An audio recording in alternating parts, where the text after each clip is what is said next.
Hello friends, বাঙালি নানা স্বাদে আপনাদের সবাইকে স্বাগত। নিরামিষ দিনে একঘেয়েমি আলু পটলের তরকারি বা রসা না খেয়ে ঘরে থাকা উপকরণ দিয়ে খুব সহজেই এই পটলের কোপ্তাকারিটা তৈরি করে নিতে পারেন। গরম ভাত, রুটি, পরাঠা, লুচি, পোলাওর সঙ্গে খেতে কিন্তু ভীষণই ভালো লাগে। দেখে নেওয়া যাক আজকে আমার রেসিপি। নিরামিষ আলু পটলের কোপ্তা বা বড়ার রসা করার জন্য আমি 5 পিস পটল আর একটা মিডিয়াম সাইজের আলু নিয়ে নিয়েছি। চাইলে আপনারা 2 বা 3টে পটল দিয়ে কিন্তু এই রেসিপিটা করতে পারেন। এখানে পটলের খোসা ফেলার কোনো প্রয়োজন নেই। 2টো মুখ কেটে বাদ দিয়ে আমি গাঁটা ভালো করে চেঁচে লম্বায় কেটে নিয়ে ছোটো টুকরো করে পাতলা করে কেটে নেব। আলুরও খোসা ফেলে আমি পাতলা করে কেটে নেব।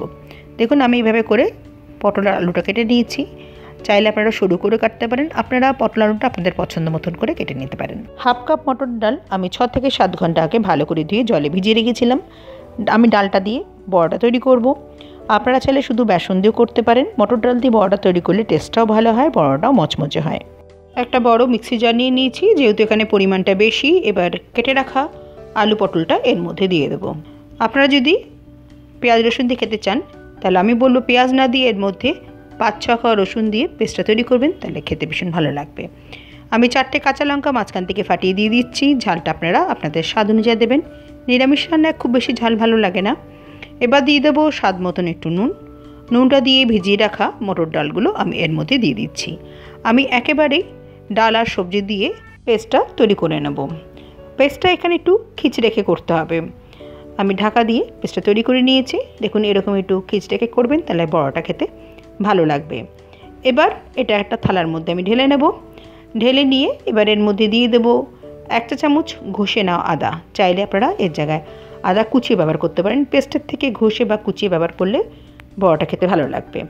ধনেপাতা কুচি বা হিংও দিতে পারেন। দিয়ে দিলাম 1 চা চামচ জিরের গুঁড়ো, 1 চা চামচ দিচ্ছি ধনের গুঁড়ো। আমি কাশ্মীরি লঙ্কার গুঁড়ো বা শুকনো লঙ্কার গুঁড়ো দিচ্ছি না, আপনারা চাইলে দিতে পারেন। দিয়ে দিলাম 1 চা চামচ হলুদ গুঁড়ো, 1 চা চামচ দিলাম চিনি। যেহেতু নিরামিষ রান্না একটু মিষ্টি হলে খেতে ভালো লাগে। এবার সব শুধু ভালো করে একটু মেখে নিতে হবে। আমি হাত দিয়েই ভালো করে একটু মেখে নেব। মেখে নিয়েছি।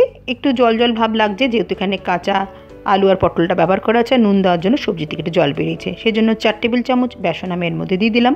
এবার হাত দিয়ে ভালো করে সব শুদ্ধ মেখে নেব।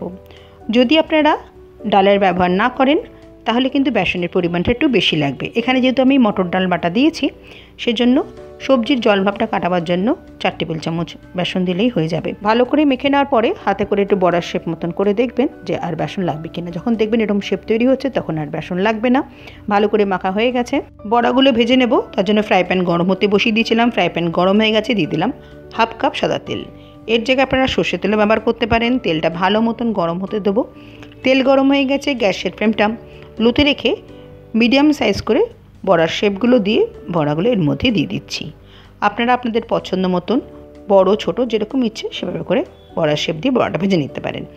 যে বড়াগুলো আমি আগে দিয়েছিলাম সেগুলো উল্টে দিচ্ছি। গ্যাসের ফ্লেমটা লো টু মিডিয়ামে রেখেই বড়াটা ভাজতে হবে, যেহেতু এখানে আলু আর পটলটা কাঁচা ব্যবহার করেছি। এভাবে করে ভেজে নিলে ভিতর থেকে ভালো মতন ভাজা হবে, বড়াটা খেতে টেস্ট হবে। এছাড়া চায়ের সঙ্গে আপনারা কিন্তু এভাবে করে পকোড়া ভেজেও কিন্তু সার্ভ করতে পারেন, খেতে কিন্তু ভীষণই ভালো লাগে। এর মধ্যে পেঁয়াজ, আদা, কাঁচা লঙ্কা, ধনেপাতা কুচি দিয়ে বড়াটা তৈরি করবেন, টেস্টটা ভীষণই ভালো হবে। আর ডালের পাতেও এই ধরনের বড়া খেতে কিন্তু আমরা সবাই ভীষণই ভালোবাসি। বড়া দেখুন এখানে ভাজা হয়ে গেছে। গ্যাসের ফ্লেমটা মিডিয়ামে করে দিয়ে উল্টে পাল্টে লালচে করে ভেজে নেব। বড়া এখানে ভাজা হয়ে গেছে। গ্যাসের ফ্লেমটা লোতে রেখে বড়াগুলো একটা পাত্রে তুলে নিচ্ছি। এবার এই তেলের মধ্যেই বাকি বড়াগুলো দিয়ে একইভাবে গ্যাসের ফ্লেমটা লো টু মিডিয়ামে রেখে বড়াগুলো উল্টে পাল্টে লালচে করে ভেজে নেব। এখানে আমার প্রায় 26টা মতন বড়া তৈরি হয়েছে। বড়াটা ভাজতে ভাজতে একটা মশলা তৈরি করে নেব। একটা মিক্সি জারের মধ্যে মিডিয়াম সাইজের টমেটো 4 ফালি করে দিয়ে দিলাম। 2টো কাঁচা লঙ্কা মাঝখান থেকে ফাটিয়ে দিয়ে দিচ্ছি। ঝালটা আপনারা আপনাদের স্বাদ অনুযায়ী দেবেন। আর দিয়ে দেবো 2 চা চামচ চারমগজ। চারমগজের জায়গায় আপনারা 5-6 পিস কাজু বাদাম আমন্ড ব্যবহার করতে পারেন বা 1 টেবিল চামচ পোস্ত ব্যবহার করতে পারেন। অল্প করে একটু নুন দিয়ে দিলাম। এবার এর মধ্যে দিয়ে দেবো 2 চা চামচ জিরের গুঁড়ো। যেহেতু আমার এখানে পরিমাণটা বেশি, সেজন্য আমি 2 চা চামচ জিরের গুঁড়ো দিয়ে দিচ্ছি। আর দেবো 1 চা চামচ ধনের গুঁড়ো। আপনাদের যদি পরিমাণ কম হয় তাহলে মশলার পরিমাণও কমে যাবে। আদা বাটা আছে বলে আমি এখানে আদার ব্যবহার করলাম না। আপনারা চাইলে 1 ইঞ্চি আদা পাতলা করে কেটে দিতে পারেন। একটা তেজপাতা ছোটো টুকরো করে কেটে এর মধ্যে দিয়ে দিচ্ছি। তেজপাতা কিন্তু দেবেন, টেস্টটা কিন্তু ভীষণই ভালো হয়। এবার অল্প করে জল দিয়ে ঢাকা দিয়ে একটা পেস্ট তৈরি করে নেব। পেস্ট এখানে তৈরি করা হয়ে গেছে, আমি দেখিয়ে দিচ্ছি। এরকমই পেস্টটা তৈরি করে নিতে হবে। এদিকে বড়া সব ভাজা হয়ে গেছে, আমি বাটিতে তুলে নিয়েছি। ওই ফ্রাই প্যানের মধ্যেই দিয়ে দিলাম 2 টেবিল চামচ সাদা তেল। চাইলে রান্নাটা আপনারা সর্ষে তেলে করতে পারেন। তেলটা ভালো মতন গরম হতে দেবো। তেল গরম হয়ে গেছে, গ্যাসের ফ্লেমটা লোতে রেখে একটা শুকনো লঙ্কা ফোড়নে দিয়ে দিলাম। 1/2 চামচ দিলাম গোটা জিরে, 1 চা চামচ দিলাম আদা বাটা। গ্যাসের ফ্লেমটা লোতে রেখে আদাটা একটু ভেজে নেব। চাইলে আপনারা এই সময় হিংও দিতে পারেন। এবার টমেটো আর মশলার পেস্টটা এর মধ্যে দিয়ে দেবো। পেস্টটা দিয়ে একটা তেজপাতা এর মধ্যে টুকরো করে দিয়ে দিলাম। দিয়ে ভালো করে একটু মিশিয়ে নেব। গ্যাসের ফ্লেমটা লোতে রেখেই মশলাটা 3 থেকে 4 মিনিট একটু কষিয়ে নিতে হবে। এবার এর মধ্যে দিয়ে দিচ্ছি 1 চা চামচ হলুদ গুঁড়ো, 1 চা চামচ কাশ্মীর গুঁড়ো লঙ্কা। এটা সুন্দর কালার হবে। যদি আপনারা দিতে না চান নাও দিতে পারেন।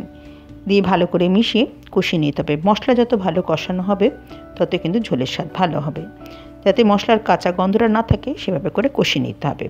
মশলা এখানে শুকিয়ে গেছে, তাই মিক্সি জারটা দিয়ে 1/2 কাপ মতন জল এর মধ্যে দিয়ে দিলাম। এবার গ্যাসের ফ্লেমটা লো টু মিডিয়ামে করে দিয়ে ভালো করে একটু কষিয়ে নেব। দিয়ে দিচ্ছি স্বাদ মতন একটু চিনি। স্বাদের ব্যালেন্স করবে আর টমেটোর টক ভাবটা কাটাবে। যদি আপনারা দিতে না চান নাও দিতে পারেন। যখন দেখবেন মশলা থেকে তেল ছেড়ে দিয়েছে তখন মনে করুন ভালো মতন মশলাটা কষানো হয়ে গেছে। দেখুন মশলা থেকে তেল ছেড়ে দিয়েছে, মশলা ভালো মতন কষানো হয়ে গেছে। এবার বেশ খানিকটা গরম করে রাখা জল এর মধ্যে আমি দিয়ে দিলাম। আপনারা যে যেরকম ঝোল রাখবেন সে অনুযায়ী এখানে গরম জল অ্যাড করবেন, ঝোলের স্বাদটা ভালো হবে। এই রেসিপিতে ঝোলটা একটু হালকা রাখতে হবে। এই বড়া কিন্তু ঝোল টানবে। গ্যাসের ফ্লেমটা বাড়িয়ে দেবো ঝোলটা ফোটার জন্য। ঝোল এখানে ফুটে গেছে। এবার ঢাকা দিয়ে গ্যাসের ফ্লেমটা একদম লোতে করে দিয়ে 3 থেকে 4 মিনিট হতে দেবো। 4 মিনিট পর ঢাকাটা তুলে ফেললাম। এই সময় আপনারা ঝোলটা চেক করে নিতে পারেন, যেটা লাগবে সেটা দেখে দিয়ে নেবেন। গ্যাসের ফ্লেমটা লোতে রেখে ভেজে রাখা বড়াগুলো এর মধ্যে দিয়ে দিচ্ছি। আমি সব বড়া দেবো না, ভাজা খাওয়ার জন্য 8 পিস মতন বড়া রেখে দেবো। মটর ডাল দিয়ে ভাজার জন্য ভাজার অনেকক্ষণ পরও কিন্তু বড়াটা মচমচে থাকে। বড়াটা দিয়ে গ্যাসের ফ্লেমটা লো টু মিডিয়ামে করে দিয়ে 2 থেকে 3 মিনিট ফুটিয়ে নিলেই হয়ে যাবে। এই সময় ঢাকা দেওয়ার কোনো প্রয়োজন নেই। দেখুন ঝোলটা আগের থেকে অনেকটা গাঢ় হয়ে গেছে। এই রেসিপিতে কিন্তু ঝোলটা হালকা রাখতে হবে। বড়া কিন্তু ঝোল টানবে, ঠান্ডা হয়ে গেলে কিন্তু ঝোল আরও বেশি গাঢ় হয়ে যাবে। আমি দেখে নিয়েছি, আমার এখানে কিছু লাগবে না। বড়ার ঝোল আমার হয়ে গেছে। 1/2 চামচ গরম মশলা দিয়ে ভালো করে মিশিয়ে নিলাম আর দিয়ে দিচ্ছি 1 চামচ ঘি। আপনারা চাইলে ধনেপাতাও এর মধ্যে দিতে পারেন। ঘিটা দিয়ে ভালো করে মিশিয়ে নিলাম। গ্যাসের ফ্লেমটা বন্ধ করে দেবো। ঢাকা দিয়ে 2 মিনিট স্ট্যান্ডিং টাইমে রাখবো, যাতে ঘি গরম মশলার ফ্লেভারটা ভালো মতন বড়ার মধ্যে হয়ে যায়। 2 মিনিট পর ঢাকাটা তুলে ফেললাম। খুব সুন্দর একটা গন্ধ বেরিয়েছে। দেখতে যতটা লোভনীয়, খেতে কিন্তু ততটাই টেস্টি হয়। আর ঝোলটা দেখুন আগের থেকে অনেকটাই গাঢ় হয়ে গেছে। এই সময় চাইলে আপনারা বড়ার ঝোল আলাদা করে রাখতে পারেন। গরম ভাত, পোলাও, রুটি, পরোটার সঙ্গে খেতে কিন্তু ভীষণই ভালো লাগে। যে কোনো নিরামিষ দিনে খুব সহজে তৈরি করে নিতে পারেন। আজকে আমার রেসিপি ভালো লেগে থাকলে লাইক করে সবার সাথে শেয়ার করার অনুরোধ রইল। আমার চ্যানেলটা সাবস্ক্রাইব করে দেবেন। পাশে থাকা বেল আইকনটা প্রেস করে দেবেন নোটিফিকেশন পাওয়ার জন্য। আবার কোনো নতুন রেসিপি নিয়ে আমি আপনাদের সামনে হাজির হয়ে যাব। আপনারা সবাই ভালো থাকবেন, সুস্থ থাকবেন। নমস্কার।